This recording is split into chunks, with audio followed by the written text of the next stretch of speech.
Hi friends, కట్టెల పొయ్యి మీద చికెన్ గ్రేవీ విలేజ్ స్టైల్లో ఎలా చేసుకోవాలంటే, ఫస్ట్ చికెన్ని మ్యాగ్నిఫై చేసుకోవాలంటే చికెన్ను, కరడు, పసుపు, చిల్లీ పౌడరు, చికెన్ మసాలా, ఉప్పు అన్నీ వేసి బాగా కలుపుకొని ఒక హాఫ్ అన్ అవర్ సైడ్ పెట్టుకోవాలా. తర్వాత ఒక కట్టెల పొయ్యి మీద ఒక తప్పలు పెట్టుకొని దాంట్లోకి ఎక్కువ ఆయిల్ వేసుకోవాలా. గ్రేవీ కాబట్టి ఆయిల్ ఎక్కువ ఉంటే టేస్ట్ బాగుంటుంది. ఆయిల్ వేసి సాసులు, కరివేపాకు, తెల్లపాయలు, ఆనియన్స్, కట్ చేసుకొని పెట్టుకున్న మిర్చి వేసి బాగా ఫ్రై చేసుకోవాలి.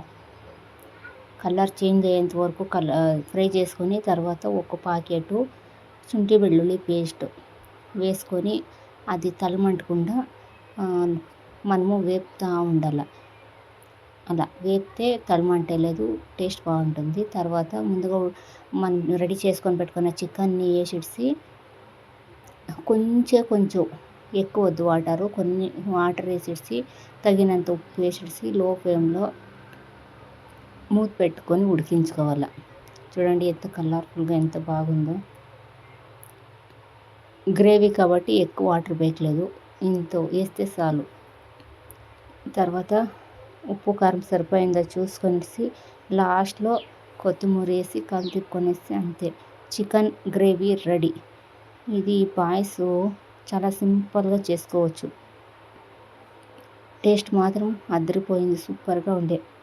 చికెన్ తినుకునే వాళ్ళకి నుగ్గకాయ సాంబారు.